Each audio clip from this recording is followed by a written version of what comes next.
Metrópole Entrevista. Pois é, pessoal, agora nós vamos para São Paulo, com alegria, conversar com o historiador, professor da Unicamp, doutor em História Social pela USP, Leandro Carnal. Leandro, muito bom dia, tudo bem com você? Tudo bem, Mário, muito bom dia Bahia e aos ouvintes da Rádio Metrópole.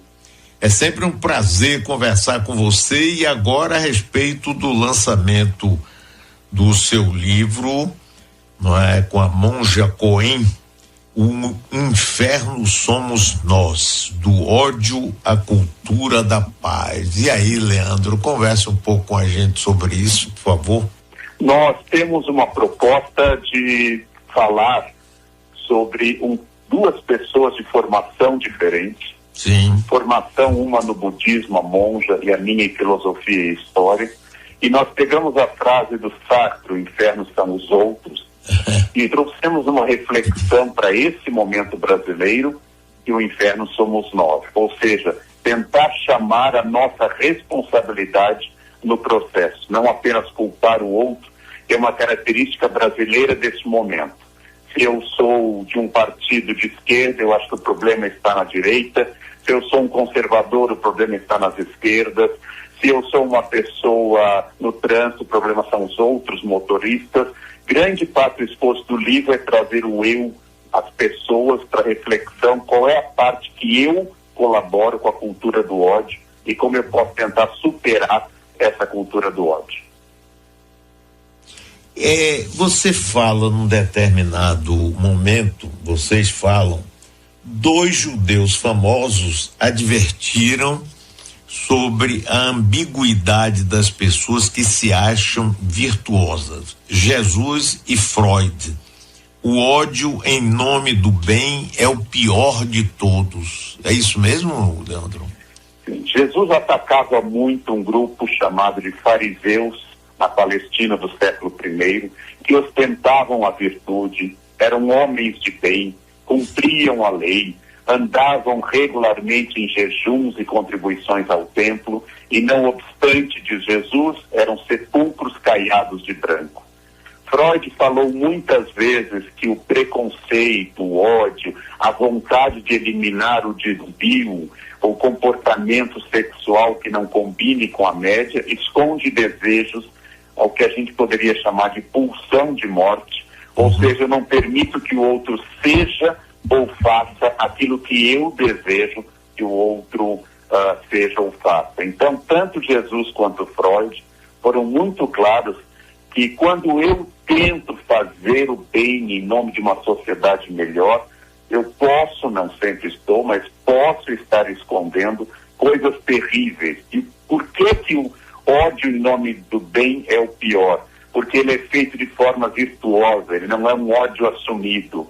Eu vou apenas reconhecer que o problema está no outro e que eu sou a luz, a paz, a razão que deve conduzir o outro ao bom caminho. Então, em nome do bem, quase tudo que houve de violento no mundo ocorreu. Só para dar um exemplo, eu tenho absoluta certeza que o presidente Maduro da Venezuela e parte da sua equipe acreditam que tudo que eles estão fazendo é para conseguir uma sociedade melhor, uma Venezuela mais justa e um Estado mais eficaz para os pobres. E em nome disso, estão matando o povo de fome e de violência. Você acredita, Leandro, que não exista, por exemplo, você não admite que pode existir na cabeça de um Maduro, já que você trouxe como exemplo, um cinismo de dizer, olha, eu estou vendendo isso, mas no fundo eu sei que eu estou me beneficiando e aqueles que estão em volta de mim ou aqueles de quem eu dependo para me manter no poder? Acho perfeitamente possível. Eu não tenho esse dom ou mediúnico ou telepata com o Maduro. Acho perfeitamente possível que as pessoas sejam apenas cínicas e instrumentalizem um discurso ou religioso ou político para servir ao seu desejo. Mas o que eu chamo a atenção é que o discurso, seja de direita ou de esquerda, quando Geisel, recentemente trazido à tona os papéis da CIA, quando Geisel manda matar pessoas, Sim. Eu tenho certeza que Geisel queria o melhor para o Brasil. Geisel eu conheço mais do que Maduro. Eu tinha certeza que essas pessoas estão queimando hereges na Idade Moderna. Eu tenho certeza que a Inquisição, cujo lema era misericórdia e justiça, achavam que eliminar o herege, eliminar o cristão novo, eliminar o elemento impuro, era a maneira de conduzir a sociedade cristã à perfeição, à harmonia, à paz e ao reino de Deus.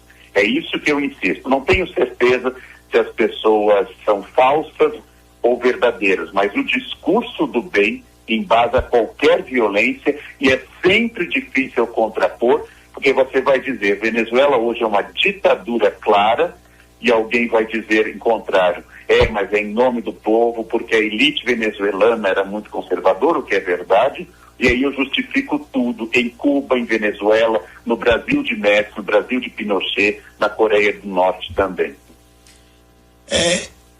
Você poderia, então, presumir de que isso é uma coisa que acontece desde sempre, vai continuar acontecendo a vida toda, que esse ciclo não poderá nunca ser interrompido? A gente vai ter a humanidade que conviver com isso eternamente, Leandro? Toda a parte que se refere, Mário, ao passado, eu posso ter alguma intuição. Toda a parte profética de futuro, ela não pertence ao meu campo, pertence aos profetas, às pessoas que falam do futuro. A história humana é uma história de violência. A história humana é uma história tradicional de genocídios e violência constante. Vamos lembrar que as pessoas estão dizendo que esse ódio nasceu das redes sociais, as redes sociais polarizaram, etc. Vamos lembrar que todos os genocídios do século XX, Namíbia, que foi o primeiro, os armênios durante a Grande Guerra, os judeus, testemunhos de Jeová, homossexuais e ciganos na Segunda Guerra, todos foram feitos sem computadores, sem internet e sem redes sociais. Agora, as redes sociais colocaram os odiadores em uma posição privilegiada, porque eles podem se esconder no anonimato, eles podem lançar calúnias, difamação, injúrias e simplesmente assinar com algum avatar falso. Tornou o covarde que odeia muito mais fácil a sua ação. Então, as redes sociais não criaram o ódio, mas deram aos odiadores uma estrada asfaltada para eles exercerem a sua absoluta violência. Leandro Carnal, estou conversando com ele, historiador, professor da Unicamp, doutor em História pela USP. Leandro, e esse encontro seu com a monja Cohen, de que forma se deu e de que forma esse trabalho de vocês foi feito em conjunto? Bem, eu conheço a monja Cohen, representante do Zen Budismo no Brasil, missionária do Zen Budismo, há mais de 10 anos, e já tinha estado com ela em palestras, etc.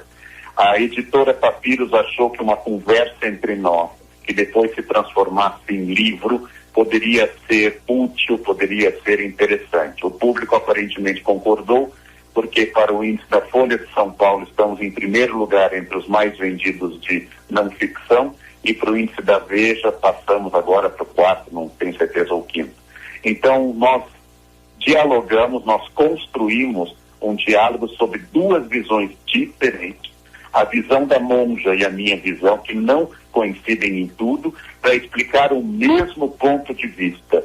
Que prazer, que necessidade o ódio fornece às pessoas. Que zona de conforto os odiadores atingem ao deslocar toda a maldade do mundo para o outro, ou seja, que o problema exclusivo esteja no outro. E nós debatemos esse tema em encontros que foram gravados no meu escritório, e aí dessa gravação nós corrigimos o texto para retirar o excesso de oralidade, e resultou nesse livro pequeno, mas cheio de ideias, que é exatamente O Inferno Somos Nós, cujo grande objetivo, como eu disse no início, é mostrar às pessoas a nossa capacidade de análise para que a gente se inclua no problema e para que a gente se inclua na solução do problema.